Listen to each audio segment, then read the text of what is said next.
Everybody, good morning. Welcome to Swastik Education Campus. We are going to Standard 2 Subject Science, Chapter 6, Unit 3.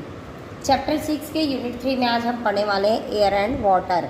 Air means होती है हवा और water means होता है पानी.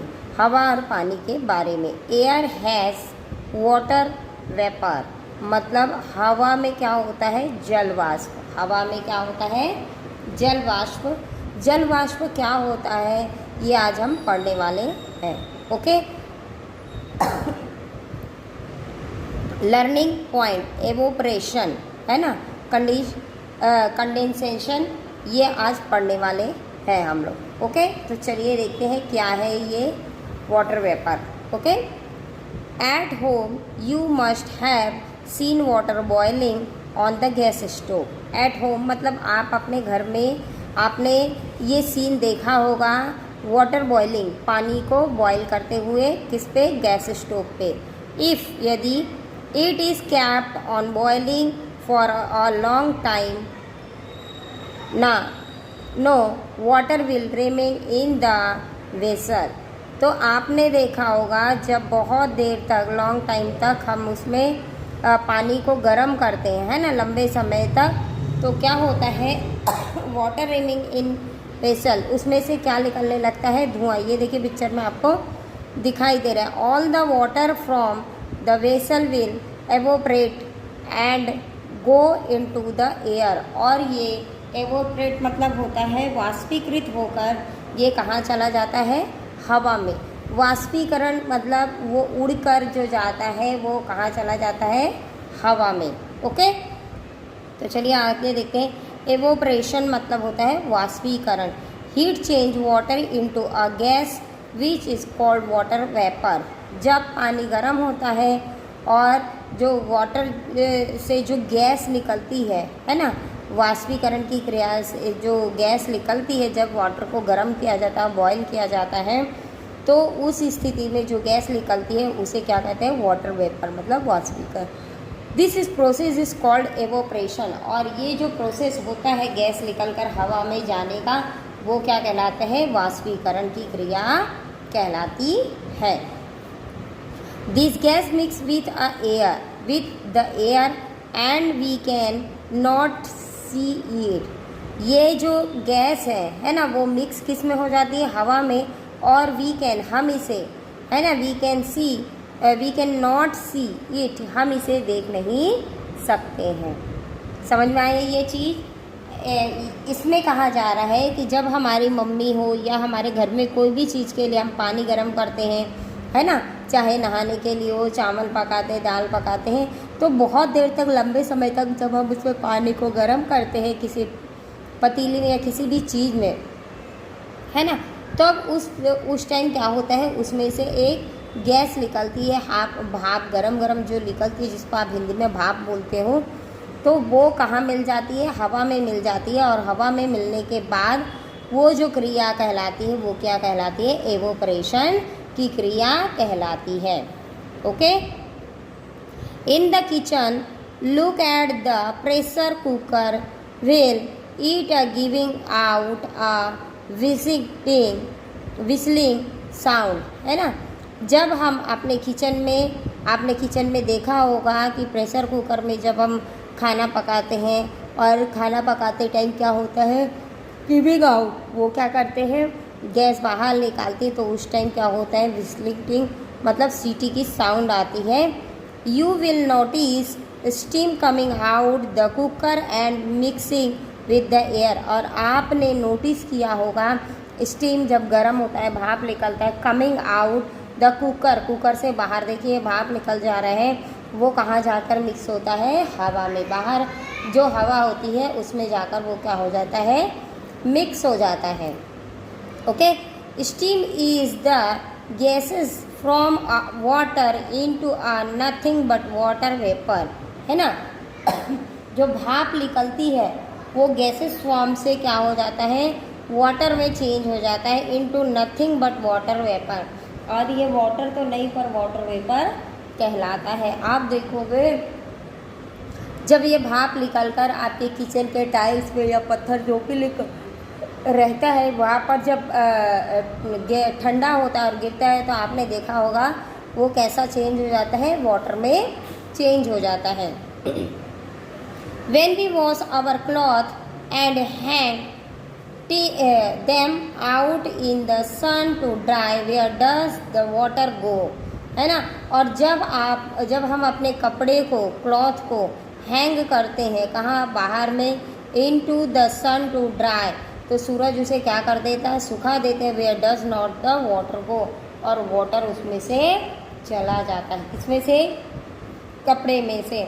आपने देखा होगा कपड़े को जब बाहर सुखाते हैं तो सूरज की रोशनी में हमारे कपड़े क्या हो जाते हैं, जल्दी सूख जाते हैं और उसमें से जो पानी रहता है वो क्या हो जाता है, गो हो जाता है, उड़ जाता है। Okay. The water in the wet cloth also evaporated and go into the air as the vapour. और जब क्लॉथ में से कपड़े में से जब पानी चला जाता है, निकल जाता है, इवोपरेटेड हो जाता है, गो इनटू द एयर, और हवा में मिक्स हो जाता है, तो वो क्या बना लेता है, वेपर, मतलब भाप, वाष्प हो जाता है, वाष्पीकृत हो जाता है। ओके। तो चलिए आगे देखते हैं। When the sunshine brightly in summer, the pond, river and well dry up partly on even completely, what happened to the water in them? जब सूरज बहुत ज़्यादा चमकता है, ब्राइटली होता है, किसमें, इन समर, गर्मियों में, द पॉन्ड, तालाब, रिवर एंड वेल, तालाब, नदी और कुएं क्या हो जाते हैं, सूख जाते हैं completely. What happen to the water in them, तो आप सोचो कि पानी कहाँ गया होगा। This water is the pond, river and well also evaporates and go into the air as water vapor। तो इसमें का पानी क्या होता है, जब सूरज की रोशनी नदी, तालाब और कुएं में पड़ती है तो वो क्या करती है, वे एवोपरेट मतलब वाष्पीकृत होकर क्या बनाती है, भाप बनाकर उड़ जाती है। Fruit and vegetable have water in them, fruit और वेजिटेबल के अंदर भी क्या होता है, पानी होता है। They let gate